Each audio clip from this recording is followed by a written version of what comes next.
This video is proudly sponsored by Gamersgate. Download games anytime, anywhere. Visit Gamersgate.com. For a limited time, ElderGeek.com fans can enjoy a 5% discount on purchases at Gamersgate using promo code Elder-Geek.com.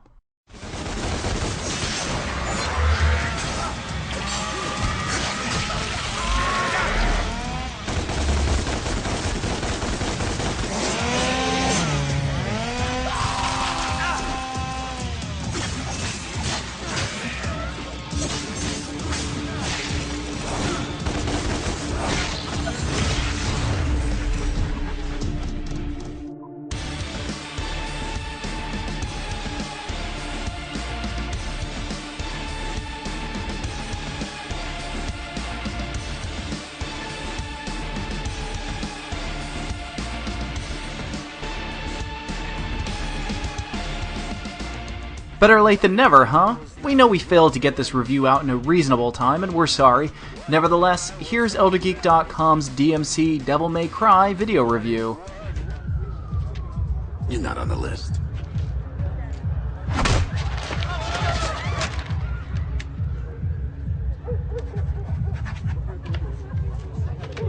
I am now.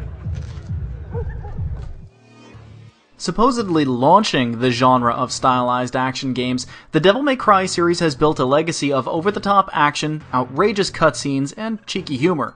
With the new DmC, Capcom has decided to hand the reins over to Heavenly Sword and enslaved developer Ninja Theory. The franchise has now been rebooted, but retains many of the tropes found in previous games. We approached this new Dante with skeptical optimism, with our love for his last iteration pitted against our enjoyment of previous Ninja Theory games. When you first boot up DmC, you'll be introduced to the new Dante, a young loudmouth, arrogant, and inconsiderate jerk who has a soft spot for bad puns and sharp language.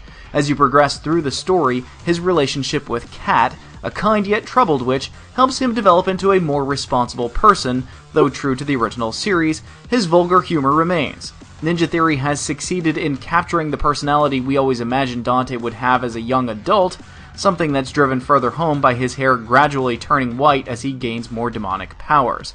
Dante exemplifies the teenage punk stereotype that should make us hate his guts, but a combination of exposure and his justified fury make us love the guy by the end. A compound I created based on an old Wiccan recipe. Sea salt, shark oil, iron shavings, desiccated squirrel semen, wolf hair. Good stuff.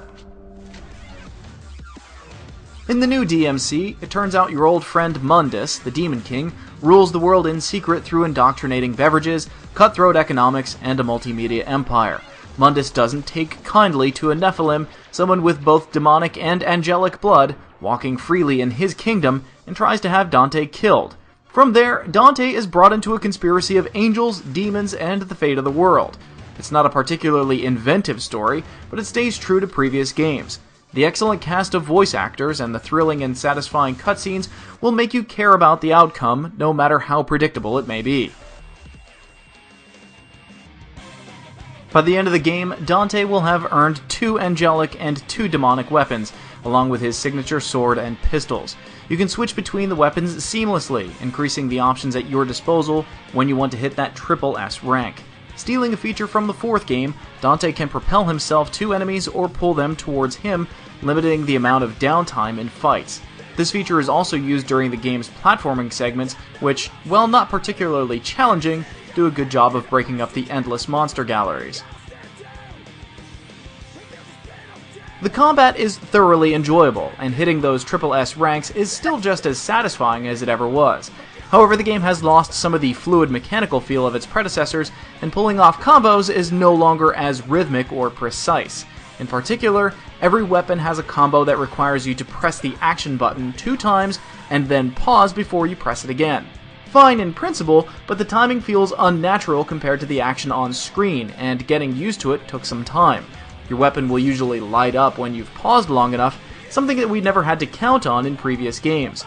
Veteran players will want to shy away from the normal difficulty, as we got double or even triple S ranks on almost every level without ever breaking a sweat. Despite the problems, we eventually started to really enjoy the gameplay. In short, it's a slow burn.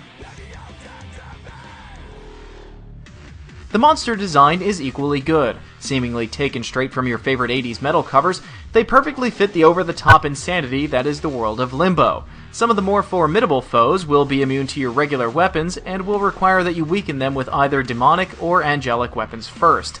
This has turned out to be a double-edged sword, because while it forces you to use all the weapons in the game, it also limits the amount of possible combinations at your disposal. Some further balancing is definitely needed here. DmC doesn't have as many boss encounters as the previous games, but the result is more refined and exhilarating boss fights. It all boils down to recognizing patterns and exploiting weaknesses, which isn't new to the series, but rarely have we seen the boss battles as hectic and visually stimulating as these, and finally defeating the giant monstrosities feels incredibly satisfying.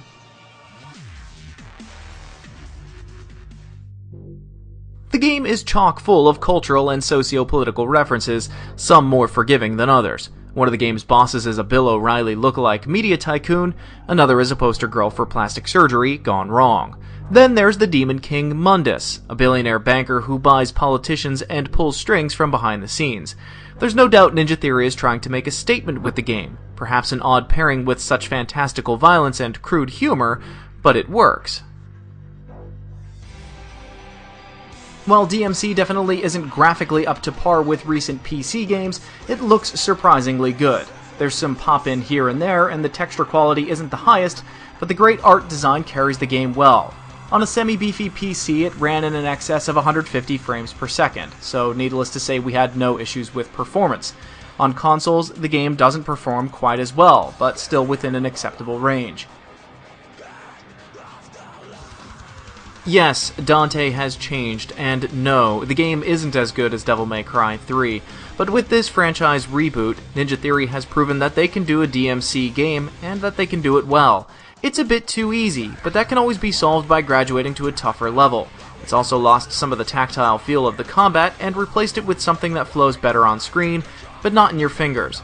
Though these are serious follies, the game also has a more cohesive story, better voice acting, fantastic level design, gorgeous visuals, good overall gameplay, and an excellent soundtrack, though non-metal and hardcore electronica fans might disagree.